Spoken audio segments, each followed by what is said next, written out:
కృష్ణా జిల్లా మచిలీపట్నం శ్రీ ఉల్లి దేవసేన సమేత శ్రీ సుబ్రహ్మణ్యేశ్వర స్వామి ఆడకృతిక కావడి సేవ కార్యక్రమం అంగరంగ వైభవంగా జరిగింది. కావడి సేవ సందర్భంగా నగర వీధులు హరహర భవ నామస్మరణంతో మారుమోగాయి. వేలాది మంది భక్తులతో మహోత్సవం ఘనంగా కొనసాగింది.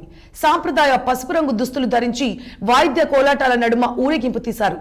సేవలో భాగంగా అభిషేక ద్రవ్యాలు కావిడ రూపాన మోసుకొచ్చి స్వామివారికి సమర్పించారు దంపతులు. ఆడి కృతిక కావడి సేవలో పాల్గొంటే కోరిన కోరికలు తీరుతాయని భక్తుల విశ్వాసం. దీంతో మేకవానిపాలెం నాగేంద్ర స్వామి ఆలయంలో ఎప్పటిలాగే ఈసారి కూడా ఆషాఢమాస సేవలో భక్తులు పెద్ద సంఖ్యలో పాల్గొన్నారు. కావడి సేవ నేపథ్యంలో శ్రీ సుబ్రహ్మణ్యేశ్వర స్వామి ఆలయ కమిటీ పెద్ద ఎత్తున ఏర్పాట్లు చేసింది. కావడి సేవా మహోత్సవము ఈ స్వామివారి మహోత్సవం మన మేకావారి పాలనలో వేంచేసి ఉన్న శ్రీ వల్లీ దేవసేన సమేత సుబ్రహ్మణ్యేశ్వర స్వామివారి దేవాలయంలో ప్రతి సంవత్సరము ఈ రోజున 5,000 మంది దంపతులు అందరూ కావడ బట్టి స్వామివారి కావడ సేవ చేసుకుంటూ ఉంటారు.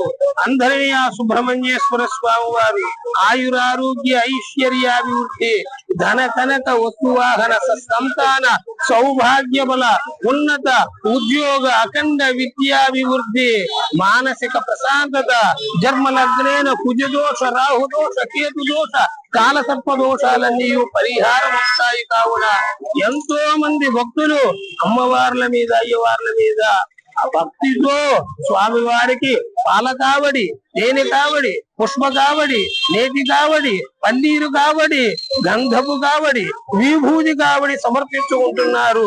అందరినీ ఆ సుబ్రహ్మణ్యేశ్వర స్వామి ధన కనక వస్తు వాహన సంతాన సౌభాగ్య ఫలాభివృద్ధి పొందించాలని మనసాపూర్వకంగా వేడుకుంటున్నారు.